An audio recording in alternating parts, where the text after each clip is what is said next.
Hello. Ẹ káàárọ̀, ẹ káàsán, ẹ káalẹ́ according to the time tí mo bá dé bá yín. Èmi ọmọ yín náà ni olólùfẹ́ yín Lady K Ìfẹ́olúwaṣeun, the baby of Yorùbá nation. Èmi náà ni mo ṣe sàlámù àlékún sí gbogbo ẹ̀yin ọmọkọlẹ̀ Yorùbá o. Tẹ́ bá gbọ́ yọkọlú kò wá tán bí. Ìyàwó gbọ́kọ ṣọ́lẹ̀ ọkọ yọké. Ẹni a wí fún ọba jẹ́ ó gbọ́. Ẹni a rò fún ọba jẹ́ ó gbà. Àwí gbọ́ àfọ̀gbà ló máa rán kó ṣe kí ni sọ́bà tẹ́wọ̀lú. Èmi náà try. Lẹ́nu sínsìn mo ju òwe mẹ́ta. Ẹ̀rí pọ̀gá níyà múdà. Gbogbo ẹ̀yin ọmọ kóòtù òjìrè mo máa kí yín o. Lórí ọ̀rọ̀ tá wà yìí ni o. Ṣẹ́rí bá ṣe ń yọ́ so. Mommy, thank you. Muinat Jamiu. Mommy USA, Posh. Èèyàn kan ló screenshot kíní yẹn tó fi ránṣẹ́ sí mi. One woman said, ó ní ká ní wípé mo ní agbára ni. Ká ní pé wà ní ìkáwọ́ mi ni. Ká ní wípé mo lè trace woman yẹn kí n rí ni. Ó yẹ kán gbé woman yẹn. Kí àwọn ọlọ́pàá investigate ẹ̀ fún ikú ọkọ ẹ̀.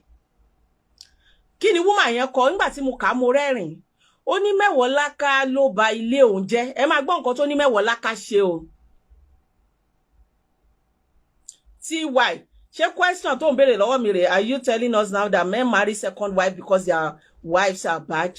Má fọ̀rọ̀ sí mi. Ṣé is that the question you are asking me? Ṣé question náà nìyẹn lójú ààrẹ? Excuse me. She knows what I'm saying now. Nobody should mind her. Now, the woman wrote it there. Ó ní Mewọlaka ló da ìgbéyàwó òun rú. Ìgbà tó máa sọ, ó ní programu tèmi ni ọkọ òun gbọ́. Ẹ̀yin olóye ayé, ẹ̀yin onílàákàyè.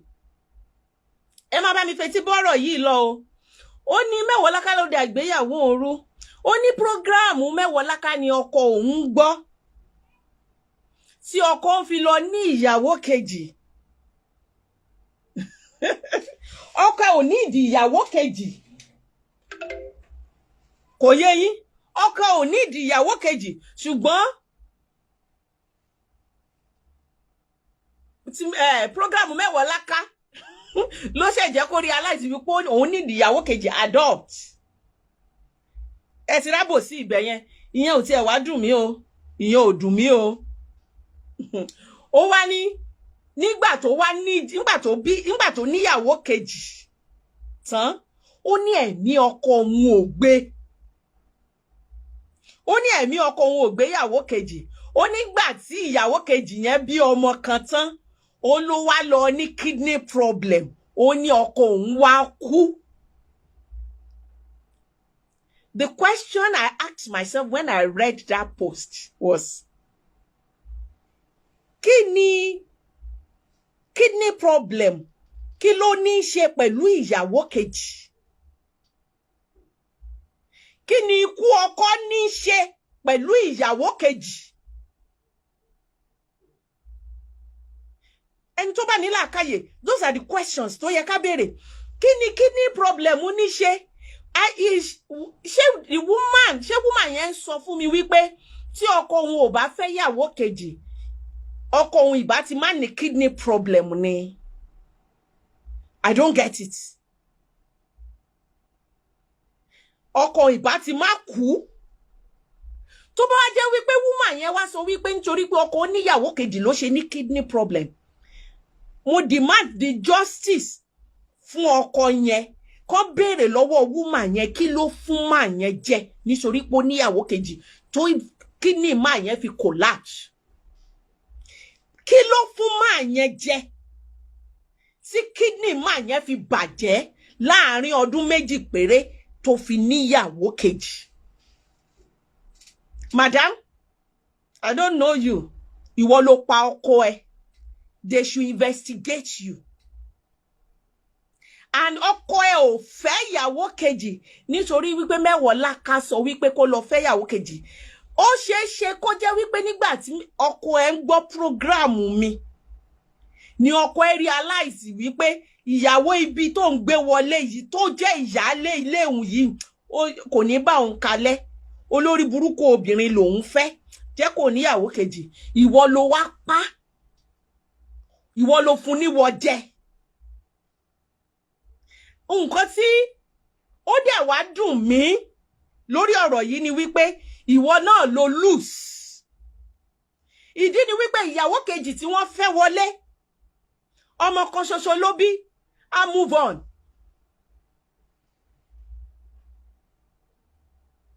A move on. Ikú ọkọ yẹn á dùn. Ó ṣeéṣe kí ìrìn àjò ẹ̀ dàrú láàrin ọdún méjì àbí ọdún mẹ́ta. Ṣùgbọ́n a move on. Ọlọ́run á wo ọlá wípé ìwọ ló pa ọkọ ẹ̀. Ìwọ ló gbẹ̀mí ọmọ ọlọ́mọ. Á gbé olóore ọkùnrin alálùbáríkà á gbé pàdé ẹ̀. Ìwọ ló máa jìyà ń tó ṣe níwájú Ọlọ́run ọba. Àwọn ọmọ ọkùnrin ó ṣeé ṣe kó jẹ́ lójú ayé ẹ̀ làwọn ìyàwó wọn ṣe máa pa wọ́n. Toró ò ní jèrè ọmọ ìyẹn tó bá jẹ́ wípé ìwọ ló pa máa yẹn tó fi àìsàn kidney yẹn tó fi kàn. Torí àìsàn kidney ò ní í ṣe pẹ̀lú ìyàwó kejì, kò jọra wọn. Ṣùgbọ́n mọ́mì diaspora tí wọ́n ti ṣàmọ̀ nǹkan kan tí ń ṣe obìnrin yẹn, tí hatred bá ti pọ̀ jù, téèyàn kan bá ti tí o bá ti jẹ́ kí hatred jọba lọ́kàn ẹ̀ jù, ó máa affect brain. Nǹkan kan tí ń ṣe, àdúrà mi ni pé kí Ọlọ́run bá mi fún wọn ní àlàáfíà, kọ́lọ́run bá mi fún Posh lálàáfíà, kọ́lọ́run jọ̀ọ́. Àdúrà ni mò ń ṣe fún lójoojúmọ́. Kí Ọlọ́run jọ̀ọ́ kó ṣàánú àwọn ọmọ ẹ̀, kó má jẹ́ ó bá bá ikú, kó má jẹ́ kí kíní yẹn di wèrè sí lára. Àdúrà mi nìyẹn, wàláì mi ìbínú sí mọ́, àánú ẹ̀ ló kàn ṣe mí. Anytime tí n bá ti rí bóyá mo rí ń bì kan àbí kíní kan tó, àánú ẹ̀ kàn máa ń ṣe mí wípé woman yìí hatred yẹn ti jẹ́ lọ́kàn, hatred yẹn ti wọnú ọkàn, ó ti darapọ̀ mọ́ omi àti ẹ̀jẹ̀ rẹ̀, ó ti wá affect ẹ̀ psychologically, kò lè think straight mọ́, obsession ti wọ̀. Tí ò bá ti dárúkọ Mewọlaka ẹ lọ wò, tí ò bá lè ṣe show fún Mewọlaka lẹ́ẹ̀kan lọ́sẹ̀ kò lè rí ilé ayé gbé. Kí Ọlọ́run jọ̀ọ́ kó jọ̀ọ́, nítorí Ọlọ́run, kí Ọlọ́run jọ̀ọ́, mo tún bẹ̀ Ọlọ́run. I'm worried about her, honestly, because a mọ àwọn tó jẹ́ wípé wọ́n ti di wèrè lórí social media ń sìn nítorí envy àti ìlara. Mo gbàdúrà k'Ọlọ́run jọ̀ọ́ kó má jẹ́ kó darapọ̀ mọ́ wọn, k'Ọlọ́run jọ̀ọ́ bá mi fọwọ́ tọ́ ọlọ́kàn, k'Ọlọ́run bá mi fún ní àlàáfíà ọkàn. Àdúrà mi fún nìyẹn, torí abiyamọ lèmi náà. Torí tí ẹni tó sọ̀rọ̀ fún bá fi òye gbé, ó yẹ kó lè béèrè lọ́wọ́ ẹ̀ wípé kí ni kidney problem, kí ló ní í ṣe pẹ̀lú ìyàwó kejì. Madam, tí ẹ bá sì dúró lórí wípé ọkọ yín gbọ́ prógráàmù Mewọlaka, ó wá níyàwó kejì, nígbà tó wá níyàwó kejì ó wá ní kidney problem, ni ó wá kú, ẹ̀yin lẹ pa. Ọ̀pọ̀lọpọ̀ yín dẹ̀ wà bẹ́ẹ̀. Kódà lójú ọmọ yín lẹ máa ṣépè fún ọkọ yín nítorí pé ó níyàwó kejì. Ọmọ obìnrin ni, báwo lẹ ṣe fẹ́ kí ọmọ obìnrin yẹn lọ wà ní ilé ọkọ tiẹ̀? Ẹ ti raise a toxic girl. Ẹ ti raise evil children. Ẹ ti bà ti ọmọkùnrin kan jẹ́. Ọ̀pọ̀lọpọ̀ yín ẹ ti lọ ilé ẹlẹ́bọ nítorí wípé ọ̀pọ̀lọpọ̀ yín gan kì í ṣe wá ṣe wípé torí pé ọkọ fẹ́ yàwó kejì, ẹ má jẹ́ atanra wa. Bẹ́ẹ̀ ni Mr. Onanuga Ayọ̀dèjì, stylish confession ló ṣe. She should be investigated. You understand? Ọ̀pọ̀lọpọ̀ yín ọkọ yín ò tiẹ̀ níyàwó kejì lẹ́yìn, girlfriend lọkọ yín ní, which is wrong. I always say it. Ìwọ ọkùnrin náà jọ̀ọ́ má yàlè. Ṣé rí, mo máa ń sọ, màá dẹ̀ tún máa sọ, a máa ń sọ fún obìnrin pé kó má fi ọkọ ẹ̀ sílẹ̀ nítorí wípé ó yàlè, nítorí pé ó ní side chick. tá bá ní kó má fi yín sílẹ̀, it is not because of you. Mo fẹ́ ká get yẹn straight. Tá bá ní kí obìnrin má fi ọkùnrin sílẹ̀ nítorí wípé ó yànlè, kì í ṣe láti dáàbò bo. Wa alaikum salam wa rahmatullahi wa barakatuh. Ìyálé mi olóríire, ilé mo Bọ́lá Morufat, I love you. Do you understand what I'm saying? Kò ń ṣe wípé nítorí wípé a fẹ́ dáàbò bo ẹ̀yin ọkùnrin. Obìnrin la fẹ́ dáàbò bo nítorí pé a fẹ́ kó lọ bọ́ sọ́wọ́ àwọn ẹhànnà.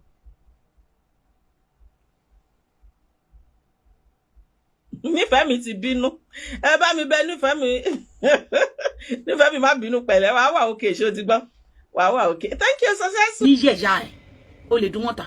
Kò ní yẹ̀yà ẹ̀ tó ṣe gba YouTube mi yẹn. Kò ní yẹ̀yà ẹ̀. Tó gba YouTube mi, ó wá feel pé Zimama ni ma lọ flag. Ayé ìyá ẹ̀ máa bàjẹ́ ni.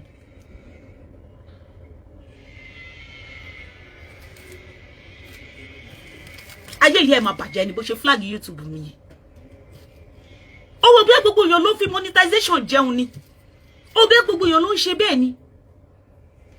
Ìwọ ló ṣì tó yẹ pé gbogbo owó monetization àwọn ọmọ olórí burúkú tó wà lọ́dọ̀ ẹ̀ là ń kó fún.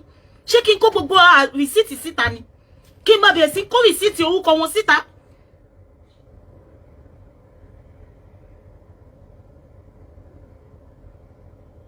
Àbí kí n gbé gbogbo ohun kí ló wúkọ ẹ̀? Ẹ jẹ́ n fi nǹkan kan wọ̀nyí láàárọ̀ yìí.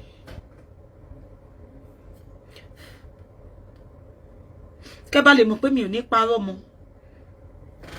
Mo ń bọ̀ kí n tó fi kíní yàn wọ́n.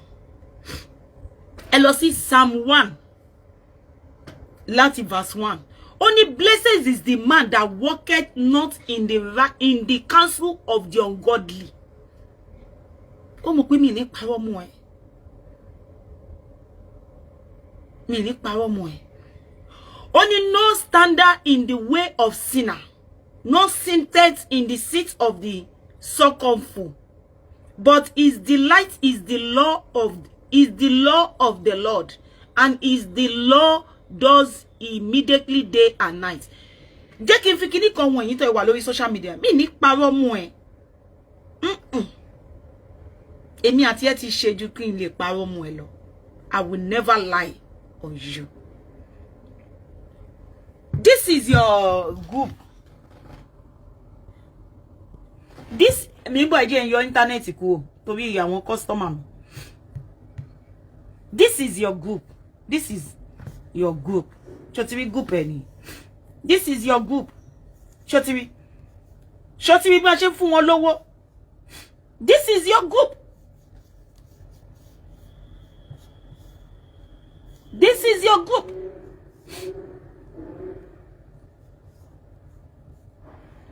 Group where group lele. Shotiri gbogbo receipt owó nìyẹn. Shotiri. This is your group. Shotiri. This is your group. What is this? It's your group. Kò sẹ́ni tó wà nínú group yìí tí mo ra aṣọ fún.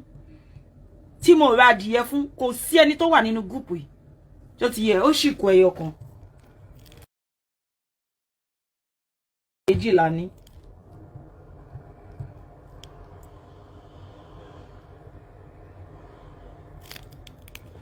This is your group. Shotiri. This is your group. Shotiri one. This is your group. Otiri gbogbo wọn. This is your group. Number. This is your group. Mo ṣe bí now. Mo ṣe bí pẹ̀lú wọn. Gbogbo wọn ni máa fún lówó Shotiri gbogbo receipt. Shotiri one receipt. Shotiri receipt. Shotiri èló nìyẹn 50k. Ọmọ yẹn tó ń gbà èèyàn kan ni mo fún nìyẹn o. Receipt pọ̀ gan bí báyìí o tí bá lọ kó receipt wá ẹ má ṣe pè fún mi ní ẹ̀yin tẹ́ wà lórí social media pẹ̀lú bí mo ṣe bá gẹ̀ yìí ṣe. Shotiri wọn because wọ́n bẹ́ẹ̀ ṣe wọ́n need ó ti rí receipt lélẹ́yìí o receipt lélẹ́yìí ó ti yẹ ń sìn.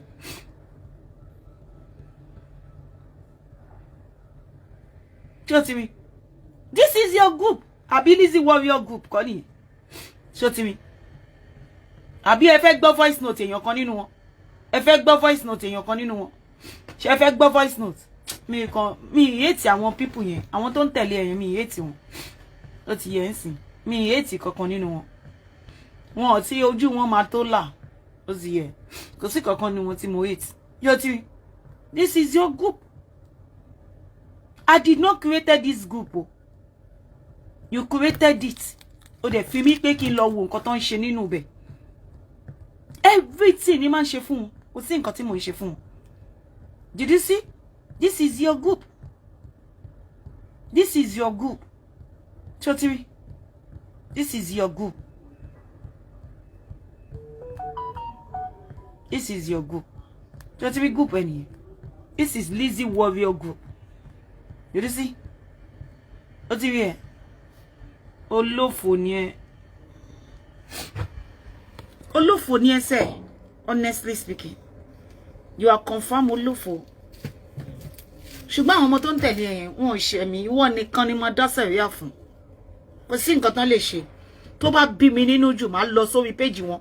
Màá yọ gbogbo page wọn. Màá disable gbogbo profile wọn. Màá disable ẹ̀. By myself. Me need not to employ anybody. By myself, one more gbogbo nǹkan tí mo ìbínú wípé Dorcas update. Ẹ máa wo nǹkan tí Dorcas ṣe gbé page mi mẹ́rin wálẹ̀. Dorcas update. Pé o lè bọ́ síta mọ́. Ó ti yé yín. Lizzy bá sunkún wá bá mi. Ó ti sọ pé òun ò lè bọ́ síta mọ́. Mi ní kó calm down. Èmi máa ń like èèyàn calm. I don't rush things. Èmi ò like èèyàn máa fi jaya sí mi lára. Ó ti yé yín. Nǹkan tó ní solution wá ìta ṣe mama jaya. Mo ní kó má worry. Ṣebí mi jẹ́ admin lórí page ẹ̀. Ó ní yes. Mo ní kó má worry. A máa ṣe gbogbo ẹ̀. A dẹ̀ ṣe. Ó ti yé yín sìn. Mo ní kí ló fẹ́ kí n ṣe fún Dorcas. Ó ní nǹkan tó ṣe fóun. Ó dẹ̀ lọ sórí page Dorcas. Mo yọ gbogbo monetization page méjì. Mo yọ monetization page ẹ̀ méjì. Nǹkan tí Dorcas ṣe dé láti Naija nígbà yẹn nìyẹn. Tó yọ page mi mẹ́rin ló yọ. No tẹ̀ mọ̀ kó máa yọ torí kò fún mi lára rárá. Kò fún mi rárá. Ó yọ page mi mẹ́rin. Ní Dorcas yọ láàrin ọjọ́ méjì. Ó gbé gbogbo mẹ́rin wálẹ̀ just because of you. Torí títí àwọn page yẹn ṣì máa wà. Just because of you. Ìkànnì ẹ̀. So anybody tó bá fẹ́ kú fún ẹ kó kú fún ẹ. Kókú ta ló sọ pé kó má kú fún ẹ kó kú fún ẹ. Mi ò kí ẹ mi ò jealous yín. Ó ti yé yín sí tínú yín bá ti bí mi jù máa yọ page yín. Tínú bá ti bí mi jù máa yọ máa dẹ̀ wá sórí page yín máa yọ kúrò lórí Facebook.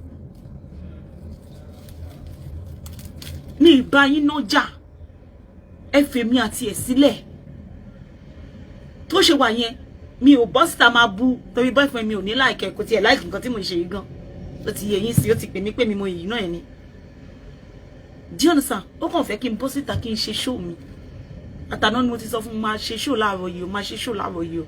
Ó ti béèrè àwọn ọ̀rọ̀ show yẹn lọ́wọ́ mi ní pé mi ò mọ bó ṣe máa mi mọ nǹkan tí mo fẹ́ wá ṣe mo kàn ní láti bọ́ síta because èmi ò ń ro nǹkan tèmi fẹ́ wá ṣe tí bá ti tọ́ láìṣe àwọn àmọ́ nǹkan tí mo fẹ́ ṣe. Èmi ò ń kọ́lẹ̀ mi ò ń kọ́ kọ́lẹ̀ so mi sọ pé mi ò mọ nǹkan tí mo fẹ́ wá sọ mo kàn mọ̀ pé mo fẹ́ wá tajà. So tẹ́ bá ń pè wọlé tẹ́ ń ṣépè ẹ mọ owó èpè tẹ́ máa fi ẹ̀mí yín gbé. Ó ti yé yín èmi ò ní ṣépè fún yín padà. Ó ti yé yín sí torí Ọlọ́run ti gbàkóso èmi. God have redeemed me.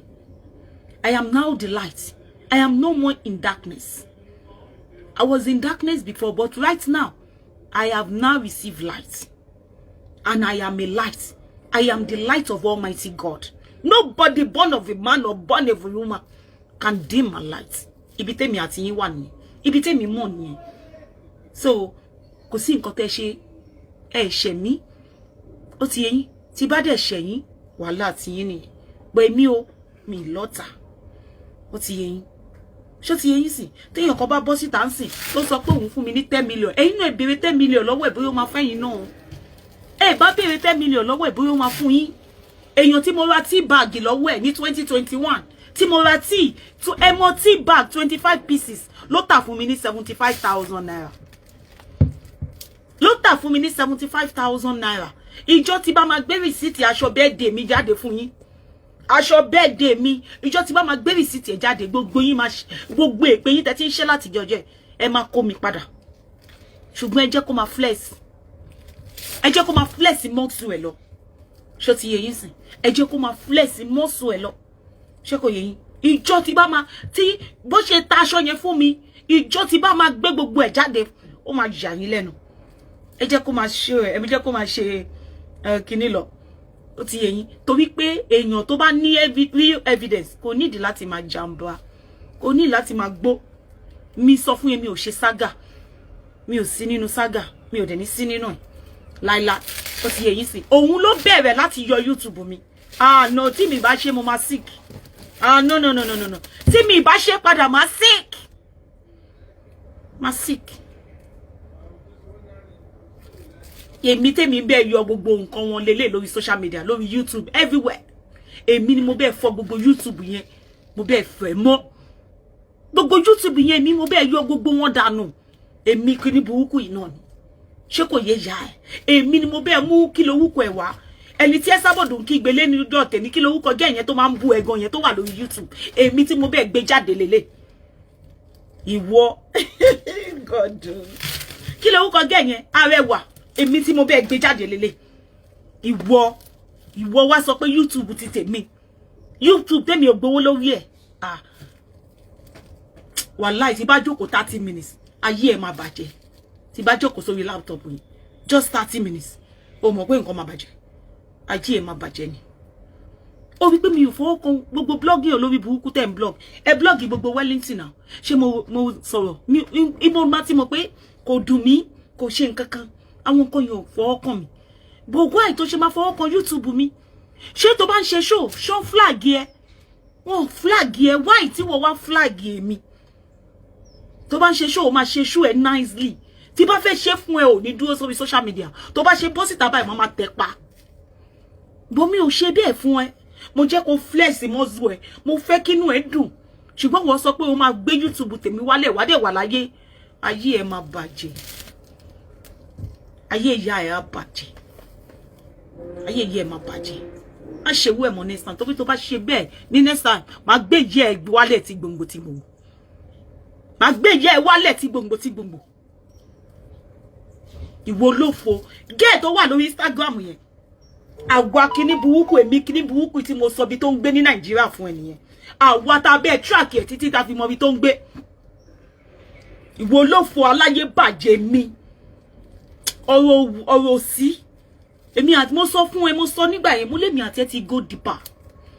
Kò yẹ kémi àti ẹ jà. Wọ́n tó jó lórí burúkú ẹ̀ dá. Nítorí ayé ẹ ti bàjẹ́. Ó ti yẹ anybody tó wà nínú wo lẹ́lẹ̀ mo bẹ́ẹ̀ wá síta. Ó máa ṣòfò ẹ̀mí ni. Wàá ṣòfò ẹ̀mí. Lọ wá wọn, lọ bá wọn. Anybody tó bá fẹ́ bá ṣe bá wọn ṣe. Mi ò rí wọn. Ó ti yẹ sí tó máa fi táìmù tí wọn sílẹ̀. Ọlọ́run sọ pé ó ti tó àkókò tí máa gbọ́ òmìnira ni, tí máa ní ìfọ̀kànbalẹ̀, tí máa ní ìsinmi. Ọmọ yẹn tí mo ná fún àwọn tó ń ṣiṣẹ́ mi fún mi ni. Èló ni yàlá já ẹ fún mi gan. Èló ni yàlá já ẹ fún mi. Èló gangan kó o dé fún wa lé evidence títí dọ̀la. O ní evidence ìgbà tó lọ jalè ní Ìdúmọ̀tà náà. O ní evidence iye tó gbé fún wọn. Títí dọ̀la o fún mi ní receipt Ìdúmọ̀tà yẹn náà. O fún mi. O fún mi. Bọ̀ kíní tó ṣẹlẹ̀ kò ní ṣẹlẹ̀. Bọ̀ olórí burúkú ni ẹ́. Nítorí pé o ti jẹ́ Lizzy. O máa ìbínú ló fi bá gbogbo ẹ̀jẹ̀ ìbínú. Àwọn people yẹn tó wọ́n máa pè ẹ́. Àìmọye customer tí wọ́n máa pè ẹ́ tí ò ní gbé kọ̀ ọ̀hún. Tí mi báyìí àfìgbà tó lọ fọlọ́pàá mú ẹ. Ọlọ́pàá fún ara rẹ̀ ló sẹ́ndì owó sí ẹ. O ò sẹ́ndì ọjà ẹ̀. Ọlọ́pàá fún ara rẹ̀ ló sẹ́ndì owó sí ẹ, ò sẹ́ndì ọjà ẹ̀. Ó wá ní kémi wo ó fẹ́ kọ́ tí òun mọ́lé ni. Mo ní kò lè fẹ́ kọ́ tí ẹ̀ mọ́lé. Tó bá mú ọlọ́pàá yẹn rí ó máa fún ẹ ní nọ́mbà ọlọ́pàá yẹn. ó ní mo ń gbèjà mi ní mi gbèjà ẹ̀ tó bá mú ọlọ́pàá yẹn rí mi ìfẹ́ dárúkọ ẹni yẹn tó bá mú ọlọ́pàá yẹn rí ó máa fún ẹ ní nọ́mbà ẹ̀ ó fẹ́ kó tiẹ̀ mọ́lé ni ṣé mi rí pé ẹni yẹn ò mi ní kò ń ṣèyàn bẹ́ẹ̀ tó bá mú ọlọ́pàá yẹn rí ó máa ló ṣe sọ pé òun ò mọ ọlọ́pàá ṣùgbọ́n òun ló jẹ́ kó o mọ̀ yìí pé wọ́n fẹ́ wá fọlọ́pàá gbé ẹ̀ so tó bá wá mú ọlọ́pàá tó sanwó ìwọ́gun ò mọ́ wọ́n máa ti sanwó sínú àkáǹtì ò ní sẹ́ndì ọjà sí wọn nígbà tó yẹ pé bàràǹdà ló ń tà ò ní sẹ́ndì ọjà sí wọn wọ́n sẹ́ndì owó sí mi ní lọ bá wọn post ọjà wọn because 2 la máa ń post títí tó bá di kọjá 2 o'clock ọjà yìí máa post ẹ̀ níjọ́ kejì bí pé ó rajà ní 3 o'clock lẹ́ni